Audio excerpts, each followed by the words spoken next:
Rachel, you're muted. Somebody got me. Someone muted me. Wonderful. I have to love, you know what? It wouldn't be a Zoom meeting if somebody wasn't muted and told they were muted, right? So everyone, I am so thrilled to be with you all this evening. We have four fabulous ladies here with you that are going to give you the wonderful ins and outs of what it takes to not only be a woman involved in campaigning, but as well give you some of these intricate details and information that most of us don't get the opportunity to know firsthand here tonight. So with that being said, thank you, my Sheroes, for joining us tonight. I have the pleasure of introducing our ladies, starting off with Wen Kong. Wen Kong is actually the founder and executive director of Action Together New Jersey. Next, we have Christina Pinzon. She is president and CEO of Stateside Affairs. We have Digna Townsend, outreach director for Congressman Donald Norcross. And we have Lauren Albrecht. I hope I got that right for you, Lauren. Chair of the New Jersey Democrat State Committee, LGBTQIA+ caucus. With that being said, ladies, we're going to start first with Wen. Wen, if you wouldn't mind giving us just a quick introductory of yourself and a little bit of your background. Good evening, everybody. Thank you for joining us in tonight's event. And I'm so honored to be asked to be on the panel tonight with these amazing ladies. I'm so happy to be here. So just a little bit about me. I consider myself an accidental activist, but I've been in politics for a long time, starting with grade school, writing a letter to President Reagan, and then getting a response back. And that really showed me that I have a voice in my own government. And I had a voice in leadership. And that also dates me too. That reveals my age, but that's all right. So right now I am the founder and executive director of two nonprofits, Action Together New Jersey and AT&J Education Fund. So most recently you will have heard about us if you voted last year and used a ballot drop box. I was responsible for getting that for the state. I also wrote two other bills, the Ballot Cure Act, which gave New Jerseyans the ability to fix their mail-in ballot mistakes. That's just through years of research, seeing that New Jerseyans made these simple mistakes and yet they were being disenfranchised because their votes were being rejected. So I wrote that law. And then this year, what's really interesting, and I'm hoping to get some movement, is drive up and deposit ballot boxes for people with disabilities and our seniors. My friend Dan had a stroke. He's in his 80s, and it just broke my heart to see him in his walker with his broken arm. I mean, he's having to relearn how to walk as well, right? But he was insistent on delivering his vote. He didn't trust the mail because of USPS issues. And I said, we need to get this for New Jersey. So in my bill that Senator Singleton is going to co-sponsor, actually he's going to be a prime sponsor, and Assemblyman Zwicker is going to be the prime sponsor in the assembly. We will have drive up and deposit ballot boxes. So I'm going to push for these things. So enough about me. I'm sorry I went on. I get really excited when I talk about election infrastructure. No, that's absolutely fine. And you know what, ladies, age doesn't matter as long as we don't look it, right? We got it. We got the diva thing going on tonight. So next we have Christina Pinzon. Christina, if you wouldn't mind telling us a little something about yourself. Christina, you're muted. Oh, thank you. I said that was right on cue. I'm sorry. I was multitasking, being from the communications world and or COVID world now. We're doing like a lot of live streams, and so I was producing a live stream. The team has it, and now I'm here. Thank you for having me. I'm Christina Pinzon. I'm the owner of Stateside Affairs. We're a public government and political firm based in New Jersey. I was born in Columbia, raised in Elizabeth, and now I live in what I truly believe is Central Jersey, which is Brick, New Jersey, the Jersey Shore. I started off my career in the news industry. I went to Montclair State University.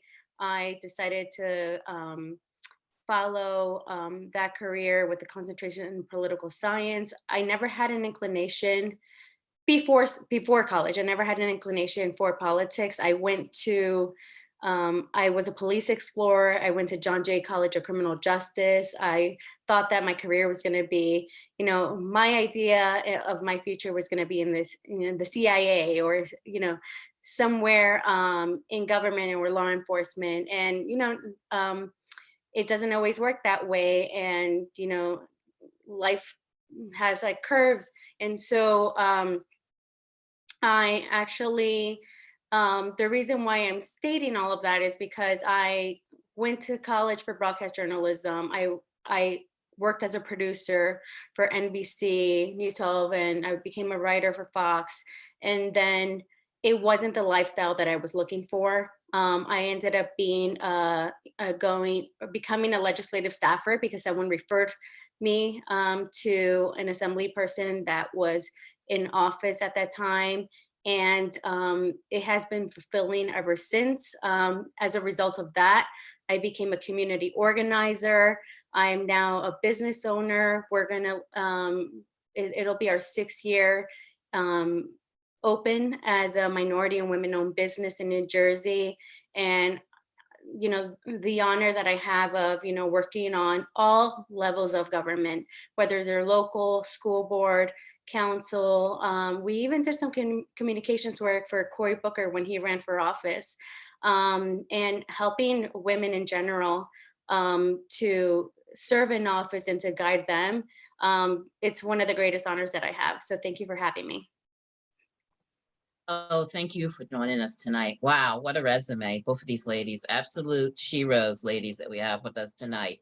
Next, we have Digna Townsend. As you know, Digna is Outreach Director for Congressman Norcross. Digna? Hi, everyone. Thanks again for having me. My name's Digna Townsend.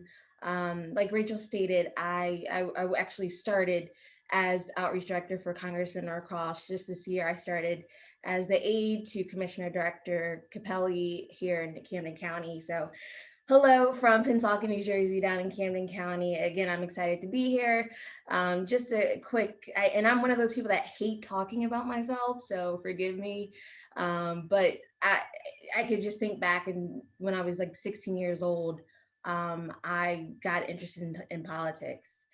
And it kind of started before there, but in high school, I was able to really get involved in like my local Democratic Party, which I grew up in Gloucester County, and the Gloucester County Democratic Gloucester County Democratic Committee opened their arms to me and kind of showed me the ways in volunteering and knocking on doors. And at 16, I was registering people to vote. Like it was weird for a 16-year-old, but it was something that I truly enjoyed to do.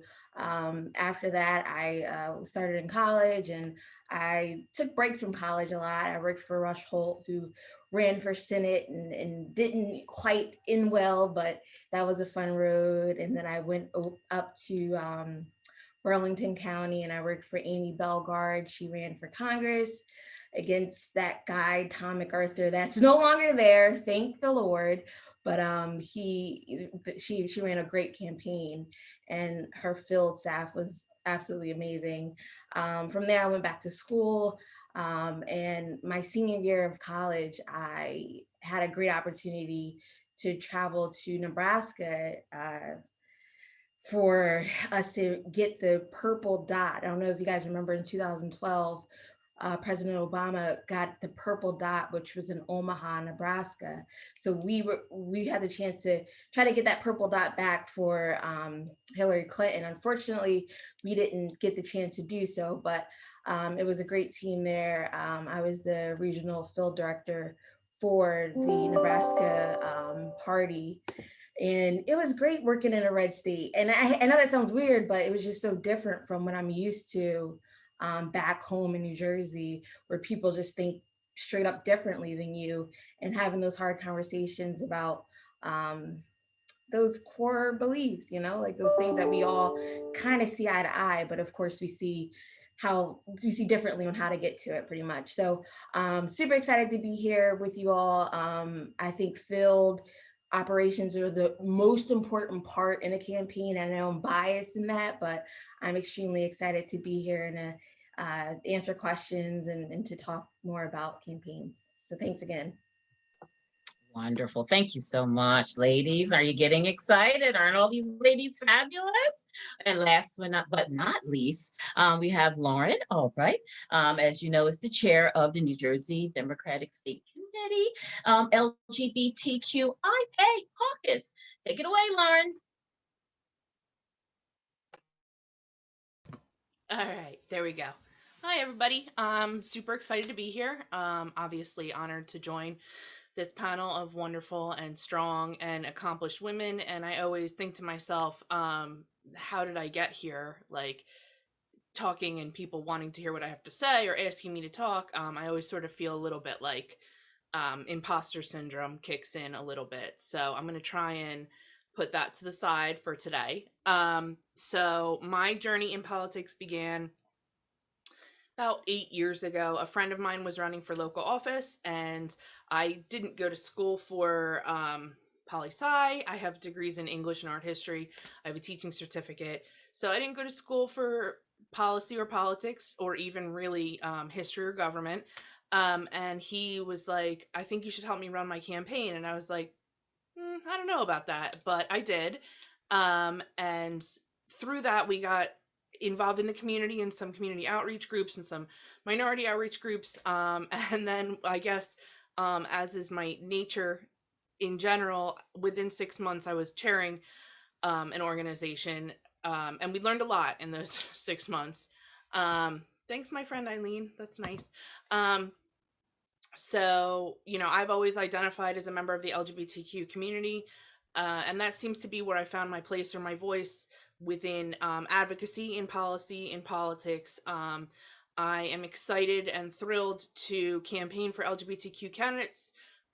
Quickly, in case anybody is unaware of this, LGBTQ people at last census this past year, it's been upped to 5.7% of the population. I don't believe that that's even accurate. That's 5.7% of self-reporting LGBTQ people, which we are also notoriously bad at, self-reporting, obviously, because it comes fraught with a lot of nuance. So if you look around at your elected officials, there is nowhere near 5.7% representation in your elected officials. I mean, it's wonderful if you live in a blue bubble, where, you know, you have a member on council who's LGBTQ or a freeholder or county commissioner who's LGBTQ, but by and large, we're not represented evenly statistically as the population increases. So so I get really excited for getting LGBTQ candidates elected to office, for campaigning for LGBTQ people, raising LGBTQ money. I also have a part-time policy position with Garden State Equality, so I've sort of parlayed politics into policy. And as Wynn was talking about some of her bills, I was thinking about what bills I would like to talk about. And there's a lot of things going on, so I don't really know where to go with that. But we always have pro-equality irons on the fire at all times. We have some incredible legislative allies in New Jersey that we're so fortunate for. Digna, I know you said I like working in a red state. I got to tell you, I don't know how well I would do with that. I love what we do here because we do have such fantastic legislative allies, and we're so blessed and fortunate to be able to work in coalition, true coalition with all different groups everywhere, with other advocacy organizations, with campaigns, with legislators, with policy people. And I don't know what I would do if I didn't have all those resources available to me all the time. So I give you a lot of credit for that. And other than that, I'm just super excited to be here, and that's it. Wonderful. Thank you. All right, ladies. I know you're getting more excited for every fabulous lady that speaks. I know you're excited about tonight. Well, just to tell you a little bit about the flow of how the panel will go, each panelist will have an opportunity to answer the next 4 questions that'll be asked of them. We ask each panelist to give us about a 2-minute synopsis of their answer. And like I said, there'll be 4 questions coming up. And ladies, to our wonderful guest speakers, we'll be doing the questions in the order that that you actually introduce yourself. So we will go to Wynn, then Christina, then Digna, then Lauren. And with that being said, we're going to start with our very first question. And the very first question, ladies, is how did you get involved with politics? Which some of you actually mentioned a little bit before, but give us something new. Give us something a little bit more. So when we talk about politics, I like to remind everyone that politics is in everyday lives, where we have humans working together and we have to collaborate and negotiate with one another to get towards a common goals. That is politics. You have office politics. Back in the day when we used to work in offices, right? You know that whenever you start a new job, there are gatekeepers. You know that you need to learn who reports to who, what are the processes, how are the lines of communication. That is politics. Now, for the purposes of this webinar, obviously we're talking about elected office, and more recently I would say is I'm an accidental activist. So like many across the nation, we had all these organic grassroots group that was built on social media, and Action Together New Jersey is one of them. In fact, we started as Pantsuit Nation New Jersey. But within 2 weeks of the election, we voted to change our name to Action Together because we wanted to move away from storytelling into more action. And so our members voted for that. And so, we started normally just like, hey, call your representatives, say no against the Muslim ban, say no against these cabinet members being brought forth because they are antithetical to the office that they're going to represent. We started that way. And so more recently, well, actually in 2017, I used to live abroad as an American expat, and I voted as an American expat, and I saw how easy it was. And I'm like, we should do this in New Jersey. Come to find out we do. So my work and I'm known as having led the largest expansion of vote by mail in the state. That was all organic because I saw how people did not vote in the turnout that I wanted, and I wanted to make it easy for people to vote. And so everything that I do is really organic. What is the need and what are the solutions and how can I help? Wonderful. Thank you for that, Wynn. Christina? Okay, I was going to say, Rachel, I love your energy and your voice. And being from the communications world, I think you would be great on TV. Oh, thank you. I appreciate that. Yeah, This raspy voice when I was younger, I always used to get teased. I sound like a guy, you know what I mean? you So now sound that I'm great. older and, you've grown into the voice, Yeah, you So sound thank you for great. that wonderful compliment. And I love your background representing. So to answer your question, how did I get involved in politics? Again, so I really didn't have, no one was talking to me about politics growing up. My mother was a warehouse worker. She eventually retired. She may say that I forced her to retire this past year to protect her health because of COVID and because she was older. But, I think that looking back and just seeing how hard she worked to raise, like she had a lot of boldness, yeah, to come from another country with a newborn and to set up shop and build a new life in the United States, in Elizabeth, New Jersey. And I give her a lot of credit for that. And that's something that we don't really talk about. And so I wasn't really, again, exposed to politics, but I was inspired by her work, and just her having that courage as a woman. Because honestly, I personally don't know that I have that courage. I've done a lot of courageous things in my life. Some may say, I ran for office, I started my own business, even buying a house. Like that's courageous. Like you don't know, the bank like looked up our entire history and looked at us, we weren't sure that we were going to get that loan, even though despite us working our entire lives. But so I went to college, and I remember at Montclair University, their broadcast journalism department, which by the way, it's boot camp. It was a great experience. When I actually ended up working at NBC and News 12, that was easier than going to Montclair State University. And I had such a great experience that really impacted me, where I was studying for journalism, and I, in my eyes at that time, as a 19, 20-year-old person, I thought I wanted to be a reporter. So I was a reporter for the news shows. I was a line producer, and we had a lot of on-site so we had an opportunity actually to cover, I think it was like the midterm elections, and Governor Cody at that time was there. And there was a stage. You can imagine, if you've been to a convention, you know, you have all the reporters and the media outlets and behind you, and you have, it was NBC, Fox, News 12, you know, all these big networks, national networks. And then there was MSU, and nobody knew why, like, who is MSU, you know? And then they see like these young kids.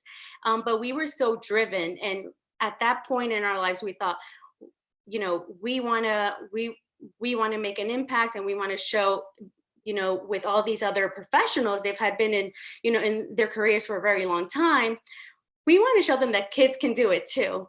And so at that point, you know, and I have such a passion for advocating for youth. You know, I'm a millennial, but there's the Gen Zers behind me, you know, just guiding people and directing them in the right, like, I don't want to say that I have a ton of experience, but I have some experience that I want to share with folks.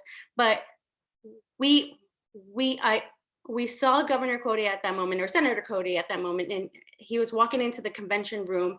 And I think I was in mid-conversation with like a journalist from MSNBC. And I was like, gotta go.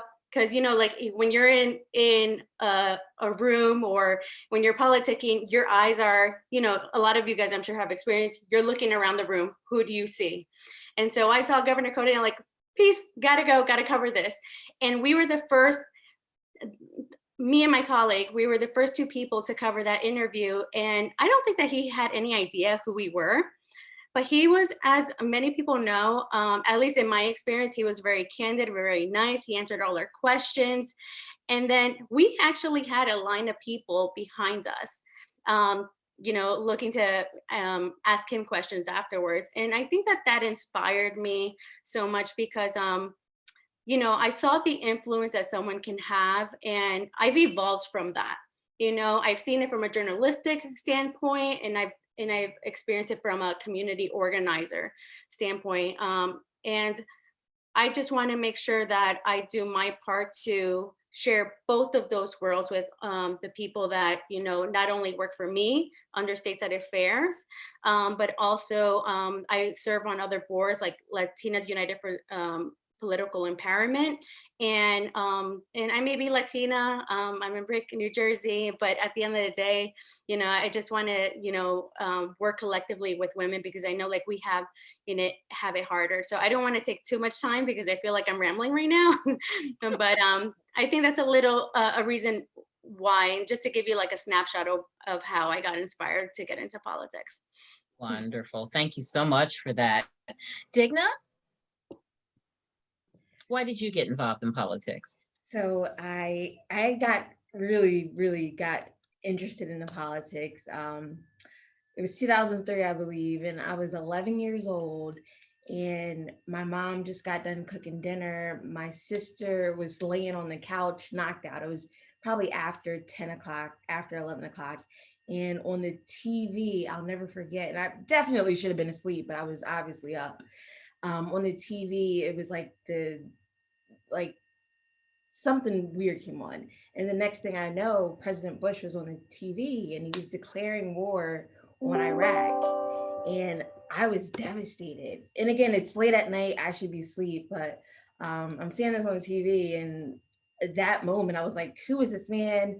How does he have the power to do this? Like, what's going on? So next day I go to school and I just started like researching. I don't know if you guys remember those big Apple computers with like the Apple sign, all different colors. I remember getting on that, typing like, who is this man? So from there, like at really early age, 11, 12, I just started to read books and try to understand more on why this man had such power, and also like our state government, to understand what the structure is and how these people have such an influence on our lives. It just seemed it just seemed outlandish to me that people had this much power. So even nowadays, looking on like Instagram and Facebook and social media, you'll see things, graphics that say like your landlord is into politics, your professors are into politics, these other people in power are into politics and into government. You should be too, because these are the people that are influencing change on your life and doing things in your environment when you need to be an active member. And I know it's hard to be active when you have jobs, you have children, you have so many other responsibilities on your plate. Trust me, my mother, she had that. She had 3 children, she had multiple jobs. She ran the household like no other. But from seeing that, my whole family being involved in politics and just aware and knowing those different fields, and Wynn said it perfectly, knowing those gatekeepers to certain folks and all the things that people I think kind of shy away from politics. But it's a power in knowing certain things, because again, these people and the things of government and politics, it runs our society. So yeah, that's the reason I got involved. Bush, I'll never forget. It changed my life. And yeah, so that's mine. Wow, fabulous. Thank you. A little side note, when that actually happened, I'm a bit older. I was actually attending a play, and in the middle of the play, they broke out and came out on stage and told us at that point that, that we were at war. So it was definitely a moment, like you said, a mental note that you never forget. Lauren, tell us, tell us, why did you get involved in politics? So I briefly gave the catalyst or the impetus as, that my friend was running for office and he asked for help running his campaign. And just like I think Christina said, nobody talked to me about politics when I was growing up. And that is my privilege, that that we grew up upper middle class, white, and very comfortable and sort of in a bubble of sort of heterogeneous, like-minded people, I guess. And so it was, I guess, always our privilege to not have to know all of the things all the time. And I can honestly say that until I became involved in politics, I probably didn't even know like what party affiliation my parents were or anything like that. So once I did start to be involved and I started to learn things about campaigning, I started to learn things about um, legislation and how politics sort of works. And I still, after a really long time doing this, I still learn something new every day about how politics works. Sometimes to my disappointment and sometimes not, I learn something new every day about how politics works. So once I started, I think, to realize um, how much everything is political, like Wynn said, how much our bodies are political, our lives, our livelihoods, our living spaces, our environment, how everything is political, whether we want it to be or not, and how connected everything was. How my rights as a woman, my rights as an LGBTQ person, the rights of the disability community, the rights of other minority constituencies or communities were so connected that it sort of like just opened the floodgate of the possibilities. And then also sometimes, again, much to my disappointment, the limitations that we try to exceed all of the time to make positive progress. So I think that, I started with something very small, like help me run a campaign in a very small town that's like 1 square mile. And it sort of has grown as I learned more things to encompass this whole universe of my personal life, my political life, my advocacy life, my professional life, um, And I sort of always feel like I'm getting my start in politics all the time. Every time one of these new doors opens, like I didn't realize there was this here, there was this part here, there was this part here. So I kind of feel like every day I get my start again. Every time I realize that we can do something cool or write cool legislation or you know, make a positive impact in the life of like one LGBTQ kid, just one. Like every time that happens, I feel like I got my start again. Um, yeah, so that's all I got. Oh, no, thank you. Thank you. Fabulous responses, ladies. Thank you for that. And I know it's going to definitely help some ladies out there that I'm sure could possibly thinking about running for office. So ladies, remember these ladies' names. They're definitely ladies that you'll want to reach out to after this to help with some guidance and advice. Our second question tonight, ladies. This one is more like a two-part question. What do you do professionally in a little more intricacy and detail for us to help those that might be thinking of maybe going in that profession or might want to utilize your services? And what do you do on and for political campaigns, i.e., say more recently? When? So I have advised campaigns mostly at the congressional level in New Jersey, and it's all New Jersey based, I would say. But I was in touch with the governor since December of 2016, Governor Murphy. I'm a big fan, and I hope that he gets reelected, and definitely we will work to make sure that happens. In that election, our group, we were in 18 out of 21 counties, either phone banking or canvassing, even on election day. So we hope to continue to do that as well. I know that for my work in legislation, and especially in voting rights, voting expansion, and election infrastructure, unfortunately, in today's hyper-partisan world, I will not get anywhere if we have a Republican governor.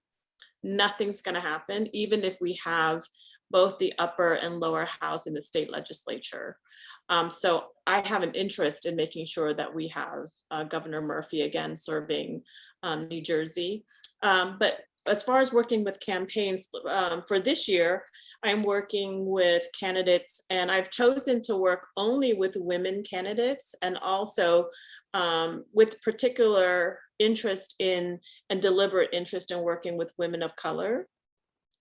In 2017 and 2018, I worked with the national organization PCCC, Bold Progressives in DC, where I recruited candidates. And again, the focus was on candidates of color. I had a mix of male and female, but New Jersey had the largest class both times at national candidate training in DC, besting all other states. So I made the recommendations, I filled those slots, and I got them there. And so that's why we have such a hotbed of progressives here in New Jersey, and I'm very, very proud of that. This year I'm advising a state Senate candidate. I've advised 2 assembly candidates. Now I'm working with a council candidate. So this is all stuff that I believe in these women. I want them to succeed, and they are facing tough odds. It's like they're low on funds, low on fundraising, and those are my people. You know, I'm happy to help. So I will help any way I can. Wonderful. Thank you for that. Now, remember something very important when just said, ladies, we need to start pulling our financial resources and supporting candidates that we believe in, to be frankly honest with you, especially our female candidates. They desperately, desperately need our resources to help them be on the playing field to even compete, to be frankly honest with you. With that being said, Christina, tell us a little bit about, professionally and, what you do with political campaigning. So like I mentioned before, for anyone starting to get involved with politics, like I evolved. So I started off as a volunteer. I was literally licking those envelopes and placing those stickers on them, making those phone calls.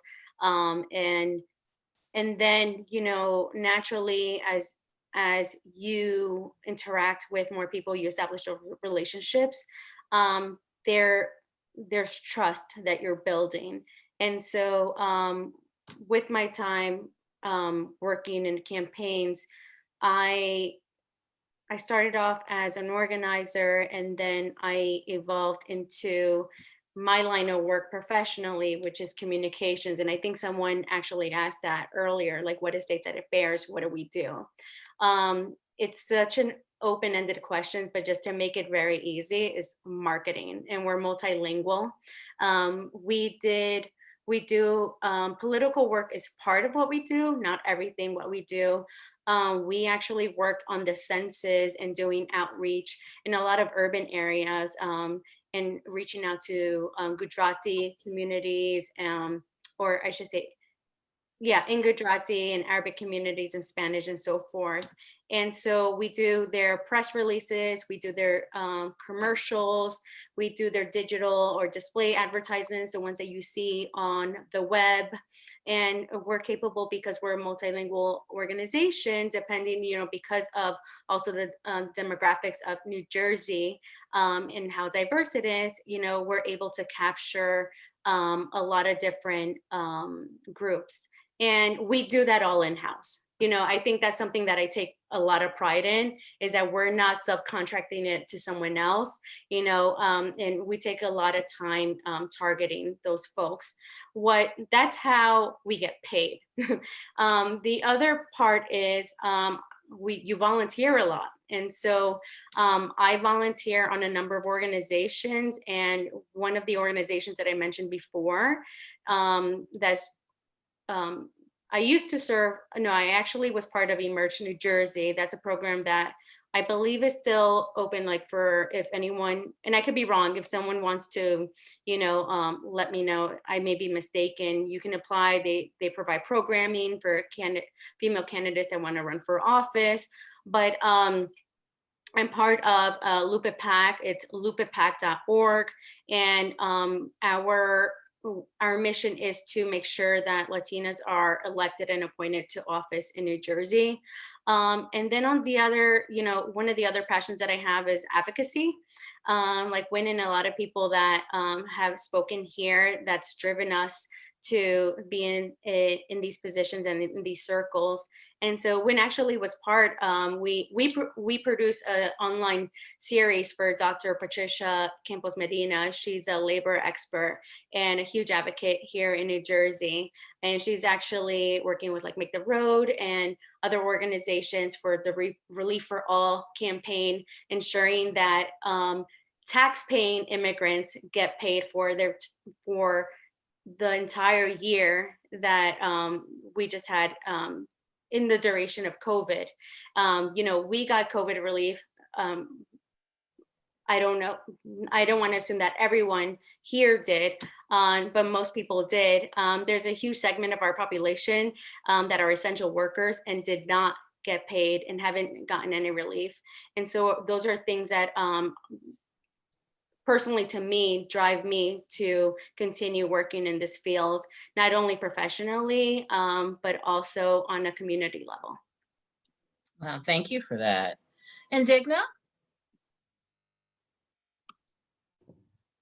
So currently, when I was in politics or in campaigns, everything that I learned, which is field and communications, relationship building, list building, targeting, all the things that I learned during campaigns.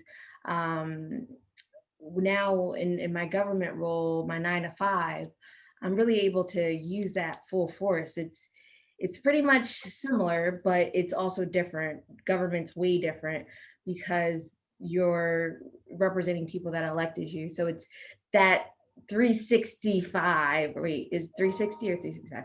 I don't know, not good at math, forgive me. But it's that full circle moment that you have where you were helping getting people elected, and now they're in that elected position, and now you gotta really do what you gotta do to help those folks.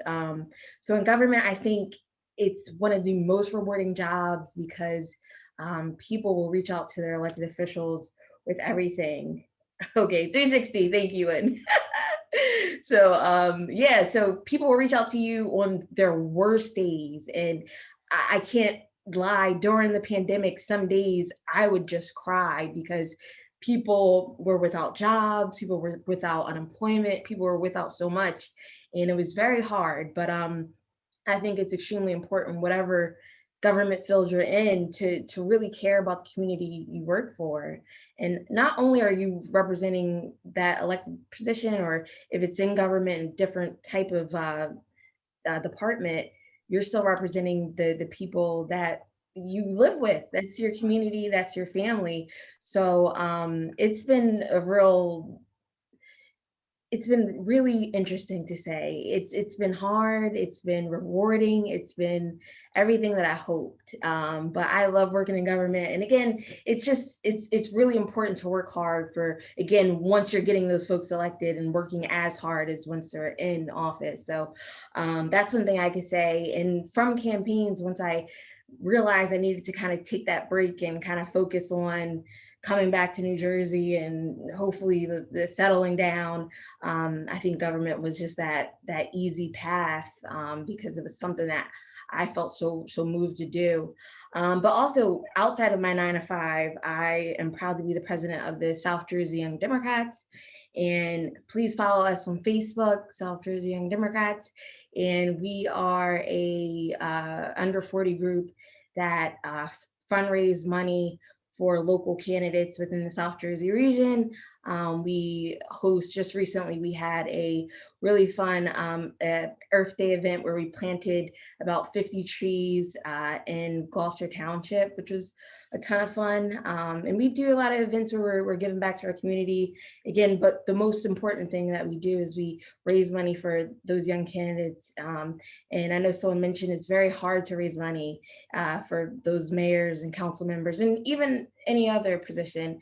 Raising money is very hard, and I can't even really go into detail about that, but it's really rewarding to be able to help those young candidates that share the same beliefs as us, and we're able to give back. Another group I'm a part of is Maria's Women United, and we also fundraise for women in the South Jersey region that's running for office. So not only do our organizations raise money, we also knock on doors, make phone calls, those important things that help people also get elected. So excited to also do that and continue in those roles with those great organizations.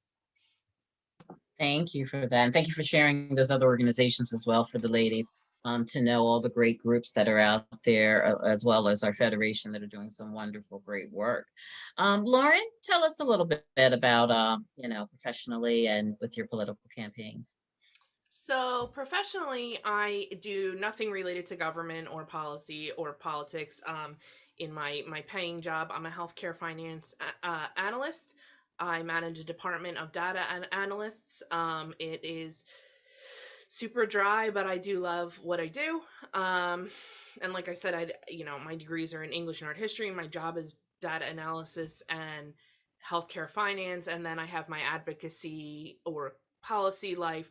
So I do have my part-time job at Garden State Equality that is funded, but most of my campaign work and most of my advocacy and most of my political work is volunteer based and totally unfunded, except for with my blood, sweat, and tears often, as everybody else I'm sure does put in.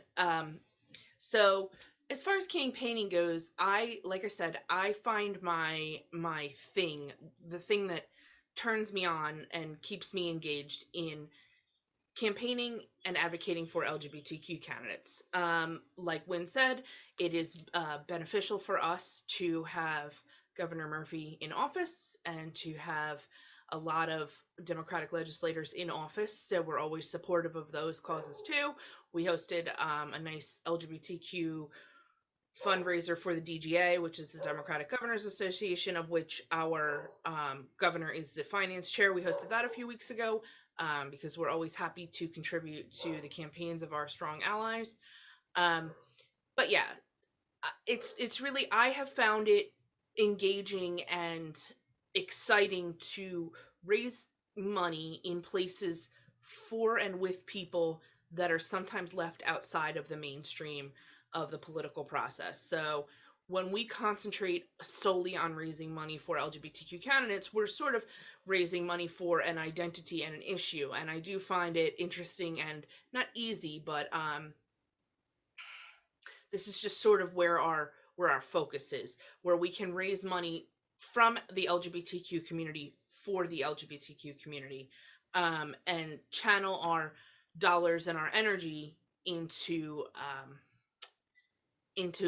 progress, essentially. So like Rachel said about pooling our money, and that's what we do sort of on the LGBTQ side. And it's not just women, it would be any candidate who identifies as LGBTQ and LGBTQIA, any part of the spectrum, women identifying, non-binary men identifying, and any variation of those things is also what we're interested in.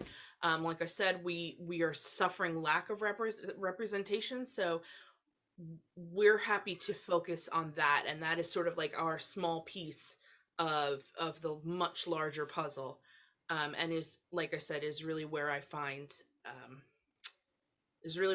us to be successful and helpful. Like that. Definitely focusing in on some of the affinity issues and groups really kind of gives you that kind of a sense of fulfillment when you know that you're able to help a particular group that normally doesn't have And it helps when a you seat can at the table. it helps when you can make a connection with people based on shared values or shared identity. And that's just really one thing that I think probably everyone on this panel excels at in some way, is the interpersonal connection that helps push this forward, and maintaining these relationships and meeting people and connecting on things that we have in common that we can work on together. Great. Thank you for that. Thank you, ladies. Now for our next question. How has being a woman or that identifying as a female shaped or impacted your career and work on campaigns? I can't wait to hear your answers. When? Zero. This has not been a critical factor as a female. Certainly I think, I wear many hats, as all of us do. And I think the one that my identity is mainly wrapped as a refugee, as an immigrant first. And so that's how I view myself. So that's the lens in which all of my work is. So certainly my drive to do these democracy type, of policies has been my experience as both a refugee from Vietnam, where we don't have free and fair elections, to as an American expat voting for abroad and seeing how easy it is for Americans to retain our ability to vote, and why not make an impact here now that I'm back, since I've been back to the United States. Why not help people living here and make it easy for everyone to vote? So that has really been the lens through which I've operated. Now, in my previous career in industrial herbicides, I was one of 3 female reps in the nation. I won the Rep of the Year award. And so the things that I learned as a sales rep actually carry me through on this work, because it's all about relationship building. So let me just give you a quick example.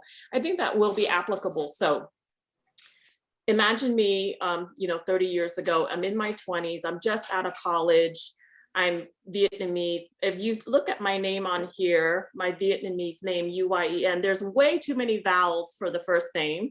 So unless you're Vietnamese, you're like, well, how do I even attempt to say that, right? So that's why I did the English, phonetics, WINN, because my main competitors were 2 white males in their 50s and 60s, Bob and Mike. So if you're a customer and the customer base are older white males, and many have served in the Vietnam War or had brothers or uncles who served, right? you're going to call this Vietnamese girl in her 20s, you can't even say her name, or are you going to call Bob and Mike, who you've bought herbicides from, at least 10 years, right? And so I had to learn how to communicate, and it's all about communication. So I use those same skills to person communications, whether it's across the aisle.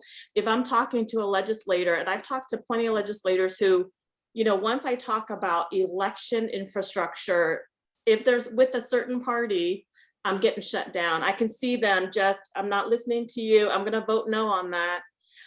So I've had to learn how to navigate that way more than anything else. Thank you for that. Christina? Yep, sorry about that. Just wanted to unmute myself. Same thing as Win. 0. Not to be disheartening, but to be Love it. real. Love it, love it, love it. We just want to be real here. And, I know that this is a candid conversation, but I think that we would be doing a disservice just by lying to folks and to young women. We're working, and the people that are older than me are working to make this a better environment for younger women. Will it be perfect when that moment comes? Maybe, maybe not. Most likely it won't. It's still impacting my career, both in politics and in my career. As I mentioned, I'm a minority and women-owned business. And I have every certification under my belt that you can think of, that the state offers. And here I am with multiple hats that I'm wearing. And I know that there are people on this call that share that same sentiment and that are part of other minority and women-owned businesses, or just women-owned businesses in general, and they're still struggling, or they just don't get the same opportunities. At the end of the day, it's relationships, and there's just statistics that prove that, and laws, there wouldn't be laws implemented, to help women and other populations excel if that wasn't something that was lacking. So in politics, I remember, when I was younger, and I mentioned this before, I ran for office and I came up short by just a couple votes, and it wasn't by many. So, but I knew I was a long shot, and I made a commitment to run. And, I knocked on thousands of doors, and I lost a couple of LBs while I was at it. And one of the best experience of my life was just meeting and talking to people that I probably would have never imagined speaking to, and learning their stories. But, I remember going to run the second time, and I was asked just to move aside, and I'll never, forget that. And I won't mention names, because it's not even worth it. And it's so behind me, I don't even care. It made an impact in my life, but I'm over it. But I decided to, it's also knowing politics and knowing, not only having that drive to run for office, but knowing your chances as well. And I'm kind of contradicting myself here, because I know I said that I was a long shot the first time, but I also worked my butt off. So I was one candidate out of 10, and I think I came up short 50 or 100 votes the first time. Mm-hmm. The second time, when I was asked to move aside, I knew I was the front runner, but someone else chose someone else to be the front runner. And they asked me to be the fourth candidate to run for office. And there was only 3 positions to run for office. So that alone, you have to be aware of those situations where people are setting you up for failure as well. And I decided at that point that I wasn't going to. So I just think that, you have to be aware of the world that you're going into. It is, and I don't want to be pessimistic to anyone. I just want to be realistic. And this is why we're having these candid conversations. There's sharks out there, and that's why you have to build up meaningful relationships early. And it's going to take time to figure out which ones are meaningful and which ones aren't. And I think that this is a great platform to start that conversation. Wonderful. Thank you for that. Digna? And Rachel, could you repeat the question one more time? Yes, yes. Um, basically, being a woman or identifying as a female, let me start over again, make sure we get this right for you. How has being a woman or identifying as a female shaped or impacted your career and work on campaigns? Okay, thank you. I knew that was it, You're but I welcome. It was a mouthful. no, it wasn't. It wasn't. So being a woman, and if I must add, I'm a Black woman, a Black woman in campaigns, a Black woman in government. It's definitely made me feel like I always had to outdo in everything I do. And honestly, I was raised to be that overachiever because I've always looked different than everyone in the room. And not saying that's a terrible thing. It's made me a hard worker. It's made me all those things that those key components that people look for when they're hiring. But of course, and like when was stating, my name's Digna, people are just like, what is that? Who is this? And it's always been an interesting uphill battle. But yeah, just that feeling of not belonging in a room, or when you're at a meeting walking in with a congressman and people are just looking at you like, what are you doing here? I'm blessed to say that I've had people on my side and that have given me opportunities that is unbelievable. But also I can't say that my work ethic has always matched all those opportunities that came in as well. So yeah, it's been a whirlwind to say. I know for all of us as women, it's always that we have to work harder, we have to do this at the third, we have to flip open 30 more books than our counterpart to make sure that we prove ourselves. But at the same token, like I said, I've been blessed to have certain people that have just those relationships that I built when I was like 17 years old, has helped me throughout my life. And yeah, it's just been interesting, but definitely has been a uphill battle as a woman and as a Black woman in campaigns. But again, who can outwork me? No one can. It was a joke, bad joke. Right. I love it. Love it. Thank you for that. Lauren? So I think for me, it's probably something that impacts my life or my work in politics more than I realize it. But it's not something I think of often on my day to day. It's not like you get up in the morning and you're like, what challenges am I going to face as a woman today? Like it's just a kind of a part of like what you've already um what you've already accommodated or what you've already evolved.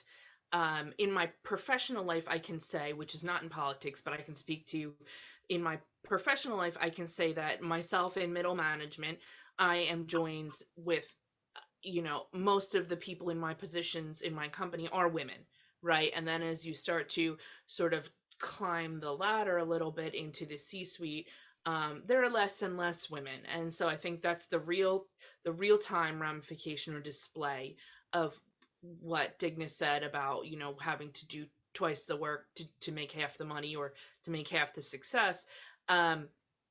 In politics, I feel like I have equally or not taken up the mantle of being a woman in politics so much as I have taken up the mantle of being an LGBTQ woman in politics. And in those ways, I do often feel, and this is a sort of analogy that I use all the time, I do sometimes feel like I am screaming into the void when I am screaming about and not just screaming, the action to back it up, but about representation, about visibility, about investing in LGBTQ people to run for office, about training LGBTQ people to run for office, about making a seat where there isn't a seat.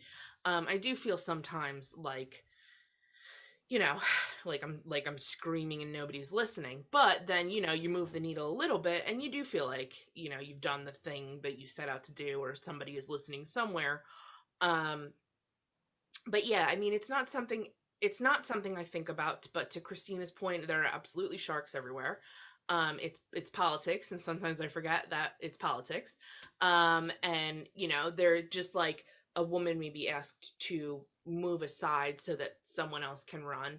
LGBTQ people, same thing. And I'm still screaming, but but we don't have equal representation. How can you ask us to move aside?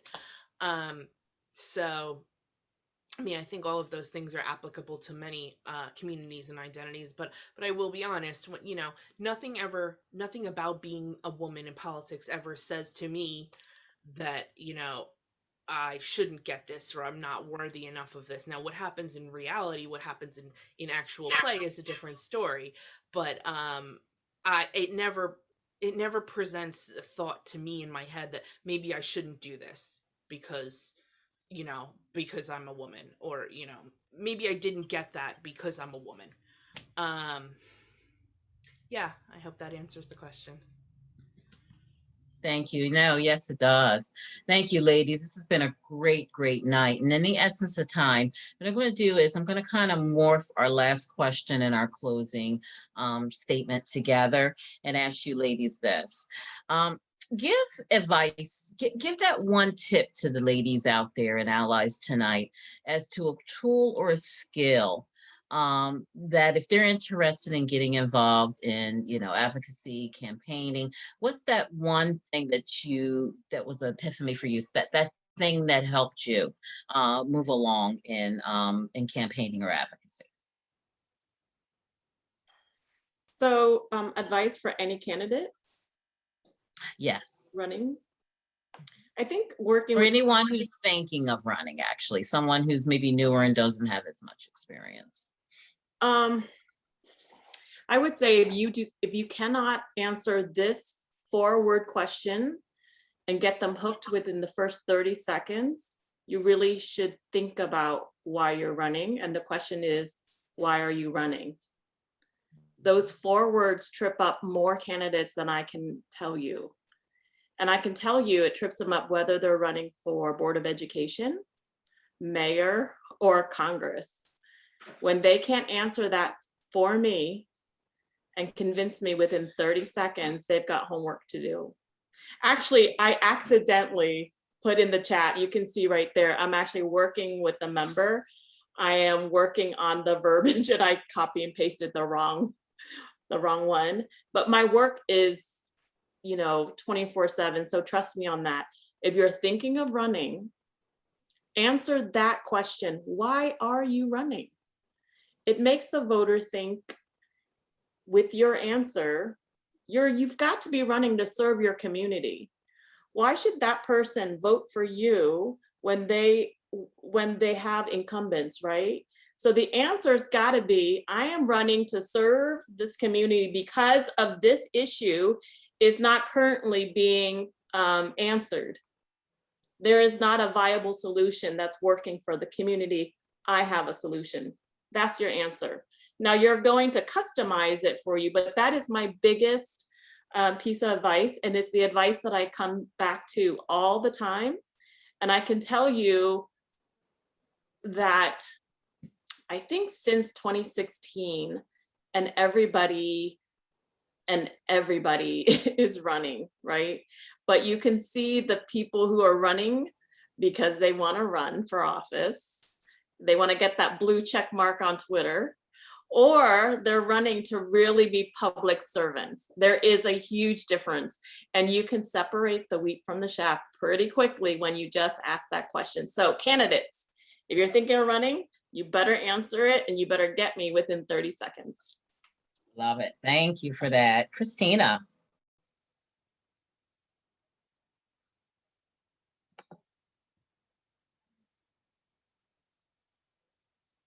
Christina? Sorry about that. I just wanted to No, that's okay. Look, it's what I did earlier too. It's like, how did that all of a sudden somebody comes in and just mute you?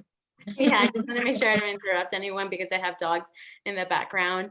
I just want to say for anyone running to make sure that they don't take, if you're looking to run, you cannot be everything to everyone. You have to be a candidate. You cannot be the one, you can't be, like I mentioned earlier, the one sealing the envelopes. You can't be the one calling, which you should, there should be call times, that you call voters for fundraising efforts. And don't take too much early on, because you're going to just burn yourself out. As Wynn said, like, we wear a lot of different hats, and I know that I'm preaching to the choir, but you need to pace yourself. And I see in a lot of candidates, but especially female candidates, like, we're better at advocating for other women instead of ourselves, when we're running for office. You know, just swallow that pride up, because I've been there too, and just ask for it. And what is the worst people are going to say? No, maybe, instead of like $500, I'll give you 250. That's $250 that you never had, and do your homework. Don't just run just because like you want to run. I've seen candidates, whether they're female or male, just run for the sake of running. They want name recognition. They want, they're running because they want to elevate to a higher position. It's not even like in their mindset. That's not the position that they have in mind. Be intentional, but be sincere to yourself, because in this digital world that we live in, and the communications person that I am, people like me, not necessarily me, because I don't get into like the doing that opponent research, but they will look that all up. And if you say something, and if you do something a certain way, you have to think thoroughly, because it will come back and bite you in the butt. So I think that just make sure that you are, again, just sincere in your intentions of running for public office has become a career for a lot of folks, and that's a reason why that has turned me off. I personally have no intention, at least right now, for running for office. However, I'm making a commitment to help women run for office or get appointed to office, because you don't necessarily always have to run for office to have a place at the table. So just drop your name in the comment section. If we can help each other out, I'm more than happy to, regardless of what time it is, and we'll schedule something. Wonderful. Thank you for that. Digna? One thing that I could think of, and this isn't my own, but a mentor of mine always said, "Who's your people?" And I always thought that was ideal when running for office. For certain people, she would ask, "Who's your people?" And not saying that your people can't grow and your community can't become larger, but it's important to know those key people. And even back to what Lauren was saying, those identity politics. Your community, those people who are going to be with you when you don't have much money, who are going to put together those yard signs that no one likes to do because your fingers start to hurt, or write those commitment cards, or write those postcards to people that should vote for you and why they should vote for you. It's those people that will be with you at the hardest time. So before you run, write that list of those people that will have your back at the hardest time, and talk to them about you running. Ask them their thoughts, ask them why they would vote for you. And if they can't say why they would vote for you, then maybe you should reconsider running. I'm not saying you shouldn't, but those people that know you best and have your back, again, all the time, is those people you really need to count on. So I can't stress it enough. Know your people. Love that. Love that. Lauren? Yeah, I think that's a huge part of it. If you're going to run, know who your ride or die people are. And also, if I could impart anything to, the group that is here, be that for someone too. Even if you're not going to run, be that guy for somebody, because I promise I'm that guy for probably 10 candidates, and I think the other ladies here are probably the same. So even if you're just a casual consumer, be that guy for others, for those of us who not those of us, I will never run for office. Be that guy for people who will run for office. The other thing I could say is know your district, know every single thing, not just the 5 top issues in town, but the 10 top issues in town, the things that people talk about publicly and don't talk about publicly. Be invested, be able to make that connection with the voters. know the legislation that affects your district, that unfavorably affects your district. Be able to answer all of the questions. How many people are in your district? How many people live in your town? How many square miles is it? What items are on the agenda for the town council this week? Know it inside and out, because there are going to be people running against you who know it better also. So that's one thing. And then the thing that keeps me here every time I get frustrated, every time I get overwhelmed, back to what Win was saying, why are we here? And I think that's kind of a question that you ask yourself when you're going to run, or when you're going to do any work like this that puts you out in a public place. All of these ladies here and myself, I think that I probably never started out with the intention that I am signing my name to press releases and appearing on news sites and things like that. But when I get frustrated and freaked out, I remember why I'm here. And my guiding principle is always just, if I can change the conversation, if we can pass legislation, if we can make representation and visibility for just one LGBTQ kid, that's sort of like where I find my center. And I think if you're running for office, you have to know what your center and your purpose and your goal is too. And it could be either, your intrinsic thing, or what is your one issue that you want to tackle that the opposition is not doing as well. But just keep, stay grounded, do it, and go and go. But being reasonable and being honest about why you're doing it, I think, is a huge part of it. And then also, being reasonable, being honest, and setting boundaries. If you let it, campaigning will be a 24-hour endeavor, and that's not healthy either. So, these are the 8 hours a day that I'm going to spend campaigning unless there's an emergency. But you're not going to be the guy who's sending the emails, answering the emails, sending the mailers, writing all of the press, right? Like, let your people take care of some of that for you, the people that you trust, so that you don't get overwhelmed and burn out. Be reasonable about how much money you can and should raise. Don't get frustrated with a number that's way too high. I think staying accountable, staying reasonable, and setting boundaries are probably my biggest advice for people running, because these are the things that I see burn out other people who are running. Wonderful. Thank you for that. Well, ladies, thank you so much for joining us tonight. Wen, Christina, Digna, and Lauren, thank you so much. I know you gave everyone something to think about, a lot of great knowledge you were able to drop on them this evening. For our ladies and allies that are on tonight, you just heard from 4 of our female leaders in the state of New Jersey. Please, if you want to reach out to them, I know they will drop their information in the chat. Please do not hesitate to reach out.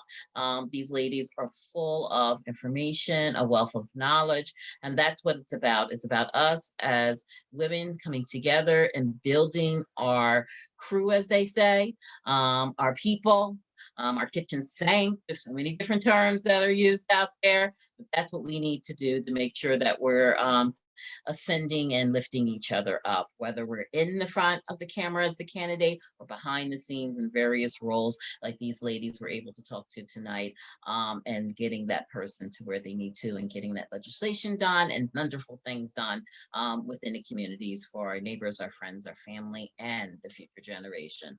So with that being said, thank you all for joining us tonight. I am going to pass the mic, as they say, over to our fabulous president, Alana. And I know everyone, get your pearls out, because we got a fabulous show getting ready to come up at 8:30, where we get to watch history happen with 2 fabulous ladies as the backdrop and power behind our president. Great. Thank you so much, Rachel. Thank you so much, all of our panelists. You all were amazing. I am so glad this was recorded, and I look forward to sharing this out this weekend. Please feel free to join our business portion as we transition to the business portion of our Federation meeting. I would love to have all of you obviously join our membership. Everyone else, feel free to turn on your cameras at this point. And we will begin the business portion.